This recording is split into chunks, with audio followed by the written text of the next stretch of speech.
সকাল থেকে একটা বিষয় নিয়ে আমরা প্রচণ্ড রকমের আলোচনার সম্মুখীন এবং আপনাদের মনে অনেক দ্বিধা দ্বন্দ্ব ছিল যে মোবাইল ফোনের ব্যবহারের বিষয়ে একটা নির্দেশনা দেওয়া হয়েছিল।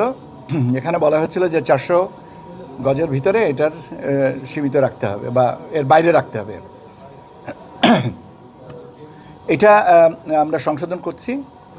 মোবাইল ফোন নিয়ে ভোটাররা ভিতরে যাবেন এবং প্রার্থীরা যাবেন, তাদের এজেন্টরা যাবেন এবং তারা ছবি তুলবেন, কিন্তু গোপন কক্ষ যেখানে স্টাম্পিং হয় সেখানে করবেন না।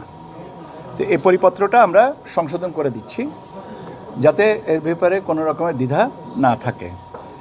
এখন বাট কিছু রেস্ট্রিকশন থাকবে, যেমন আপনার polling agents, polling officers, assistant presiding officer, তাদের কাছে এটা রাখবো না, রাখার বিষয় নেই। তারপরে আপনার যেমন আইন শৃঙ্খলা বাহিনীর একাধিক সদস্য থাকেন, সবার কাছে কি থাকবে না। তো কাজে ওই জায়গাটাকে একটু ফিল্টার করে আপনাদের দিচ্ছি। তবে আপনাদের যে স্বাভাবিকভাবে যে প্রশ্নটা ছিল, কৌতূহল ছিল যে ভোটাররা এবং সংবাদকর্মীরা বা অবজারভার্সরা এটা নিয়ে ভিতরে যেতে পারবেন কিনা, সে বিষয়টা আমি নিশ্চিত করছি যে আপনারা নিয়ে যেতে পারবেন, ঠিক আছে, কিন্তু গোপন কক্ষের ছবি তুলতে পারবেন না। আমার মনে হয় যে এ ব্যাপারে আর আমার ফার্দার কোনো কিছু বলার দরকার নেই।